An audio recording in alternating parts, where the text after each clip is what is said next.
looking right into the sun. I'll take mine off too. No, you won't. Yeah, whatever questions you got, I'll make up a good answer for you. We got lots of things new. We got new batter's eye out there. We got a new field.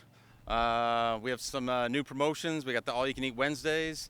The picnic area out here, we're replacing the older picnic tables with drink rails, two-tiered drink rails, so that with the countertop, be a better experience out in the picnic area. So, and we got, I guess I would say a whole new team, but we have a lot of returning players this year, so it's not entirely new. So. Is that a good thing, just from a fan perspective, to kind of keep that relationship with, say, the players they fell in love with last year? Yeah, absolutely. I think I know my two daughters are excited to see a lot of their favorite players from last year, which I would expect a lot of fans are, at this level, especially with the team that we had last year, how good they were.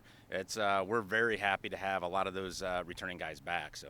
A lot of baseball fans, regardless if you're a fan of the Trash Pandas, the Angels organization, or just baseball in general, would be excited to see so many top prospects within the franchise all in one spot. How excited are you, the front office, just to be able to have that, just for, the diehard Rocket City Trash Panda fan, or the first timer when it come out to see some maybe future stars at the fall? Sure. Yeah. Expectations are very high, at least at the for the beginning of the year. Very high expectations with the crew that we have. A lot of top prospects, like you said, and it's going to be. We should have a pretty good product on the field. So. Third season of baseball for you guys. First time you guys are hosting opening day.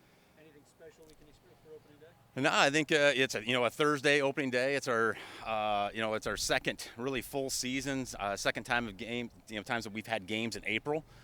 So we're hoping it's going to be Easter weekend. So we're hoping that everybody's going to be just coming out and having a good time on a Thursday, Friday, Saturday, and then we'll have Sunday and Monday off, which is kind of unique. So. The third year, does it fit into the plan that you saw 3 years ago when you came in?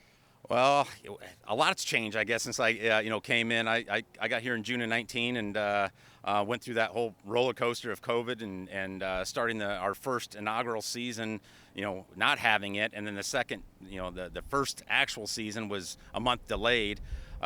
So when I first got here, is this where I expected to happen? Obviously not, but I think we're sitting where going into the third season, looking pretty much where we expected to be after our third season of baseball. So.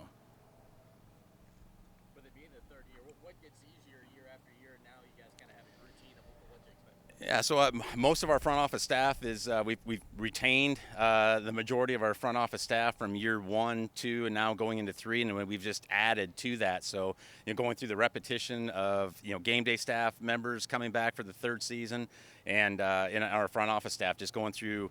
There's a less of a learning curve, I guess, from from the off season to all the way to opening day. So less of a learning curve.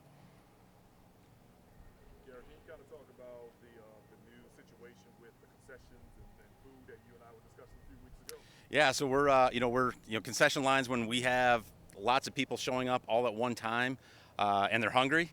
We expect lines, and our goal is to make those lines faster. At Dumpster Dive and Gravity Grill, we're going to try a different scenario where it's more of a, the food is being prepared and put into heat lamps, and you just kind of grab and go as you want, and then pay as you're on your way out. So it's less of a. We're hoping it's going to be less of a delay of getting through those lines. Hopefully I'm hoping the lines will be long, but I'm hoping they're moving fast. That's our goal. So. I know this doesn't directly impact you specifically, but obviously the new CBA for minor leaguers doubling their pay, getting them a lot of better benefits. How much do you think this is going to benefit the team? I have no idea. It's really that's out of my realm. I say I'm the general manager of the Trash Pandas, and that's my job couldn't be any further different than what the general manager of the Angels go through. So that's completely out of my realm. I'm sure there's going to be some things that we'll have to look at, make sure that we're fulfilling, but for the most part, that's 100% out of my realm. With the implementation of the pitch clock, what has that done in an operations standpoint when it comes to getting things out during when there's live action and the dead time? Yeah, so it speeds up the game. The guys don't get off the mound, and they throw the pitch and it gets back in, and the batter's ready to go. So it speeds up the game. I think that's pretty much a fact now after going through it for the last seasons. But in between innings, we're under a little bit more of a direct time crunch to entertain fans in between innings, and so we gotta watch that clock and get off so we're not delaying the game as well. So. All right, great. Thank you, guys. All right.